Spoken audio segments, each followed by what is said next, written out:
Good afternoon. Good.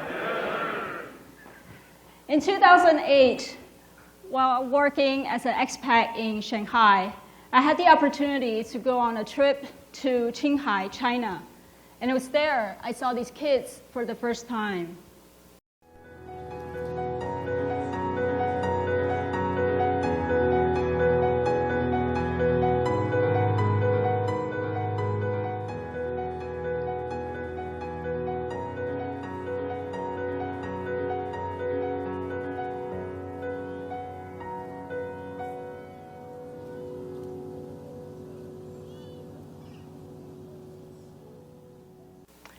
The school is on the mountainside of Qinghai, China, and on an altitude of 3,700 meters above sea level. It's extremely cold in the morning, 6 o'clock. All the kids were already out. On the dusty playground, each one finding their little own corners, with one hand holding a stick, the other holding a book, kneeling down, using that stick to practice writing on the floor. As I was standing there watching, tears just come down my face. I've never seen kids living in such deprived conditions. My own educational background has been quite different. I grew up in the States. I went to the States when I was 13. I attended a boarding school very similar to this one at Phillips Exeter. I went on to UCLA after graduation, worked for a couple years, and went on to University of Southern California to get my MBA. Growing up, all my friends, my circle of friends, were just like me. We had similar backgrounds, similar growth path. So to me, I was simple and naive enough thinking education was a given thing to everyone. The trip had a very big impact on me. When I returned, I talked to all my friends about it. I said, we have to do something about this. We should help them. But we didn't have a lot of money. We couldn't go out and build schools. We couldn't go out and buy equipment for them. But that didn't really discourage us. We thought we would start with a very simple step. Each one of us would go out and raise funds. Collectively, we'll use that fund to buy stationery for the kids. We thought stationery was the most practical tool all the kids would have to use during their study. The first year, we started with a single pen. We sent it out to 9 schools up on the mountainside of China. Years after that, we added on. We added on erasers, pencil cases, color pencils, notebook, and eventually we have a stationery kit. In the fall, every year, before the school start, we will all gather, sort, package, and then send these stationery kits out to rural areas in Taiwan, Nepal, Bhutan, and China. The stationery is also a symbol of encouragement for these kids. We want them to know that somewhere in the world, there's a group of people that care about them, that want them to continue their study and succeed. We kept doing this year after year after year, and as more friends noticed, they joined us. While I was doing this project, I was actually working full-time at Fastenal, a NASDAQ-traded company, as the Vice President of Asia Pacific in Shanghai. In the eyes of many, I was seen as a successful business leader. I had a nice job and a good career that most people would admire. But the truth is I was working extremely long hours. I'll be working with my team in the morning, and at night, I'll be having conference calls with our headquarters in the States. And in between all that, I'll be traveling all over Asia for vendor meetings, conferences. And after so many years, day and night, it was taking a very big toll on my body. And my body fight back. About 5 years ago, I had a near-death experience when I fainted unconsciously during a business trip. I remember waking up, looking at the white ceiling, and completely don't know where I was. For a few seconds, I thought I was in next life. It was truly a frightening experience. Lying in the hospital bed for a couple days, I was reminded how precious and short our life really is. The thought of those kids on the mountainside kept coming back to me. What happened if I'm not here? And next year, we wouldn't be able to send these stationery out to them, but they will be expecting. The thought of that really hurt. I've always enjoyed the privilege of a smooth and comfort ride when it comes to my job and career. I worked as a consultant for Accenture consulting firm and director for 3M Company for many years before taking on the executive role at Fastenal.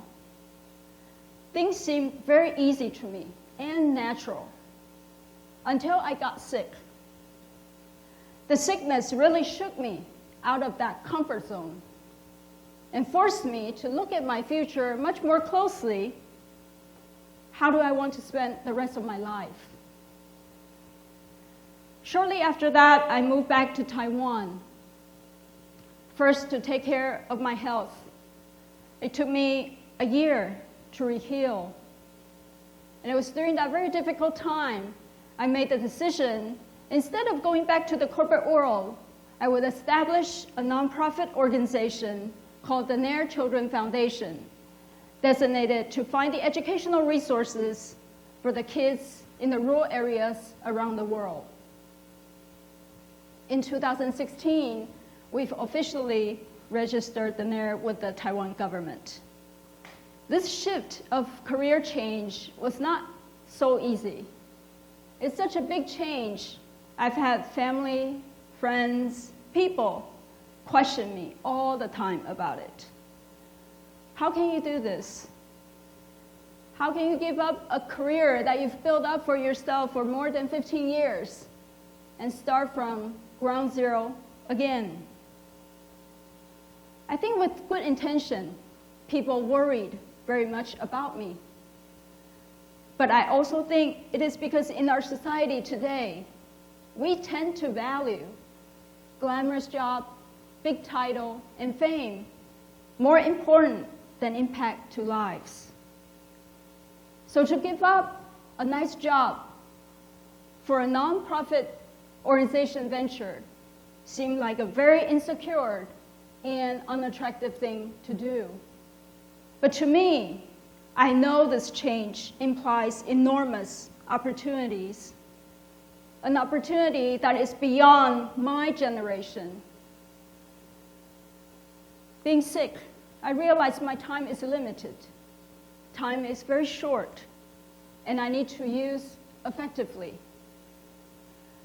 To give does not necessarily mean money and material. It also implies time and energy. So to find the educational resources for these kids in the rural areas so that they can continue their study, I believe, is the most important thing to do for their future. A future I may not be able to see immediate results, but I know with the passage of time, it will bring long-lasting benefit for them. So once I make that decision, I take the leap of faith and move on. It has then opened up a new world way beyond my imagination. Nepal has been rated one of the world's poorest countries. About 42% of its population is living below poverty line. Poverty, illiteracy, and widening of wealth gap has resulted in many children being denied of educational rights. And it's one of the countries where we support the schools on a long-term basis. Here's a picture of the kids going to school there. It is very common for the kids on the mountainside to chase over buses like these and jump on to the bus, hang their hands very tight on the handrail with half of their body hanging out. They could be sitting on top of the rooftop of the bus or vans in order to get to school. That's because on the mountainside, there's just not enough public transportation to go around. There could be one bus going up and down per day. So if they were to miss that bus, they would have to run or walk miles in order to get to school. There's also a lack of electricity in this country. At night, kids often light up candles or they use flashlights in order to study.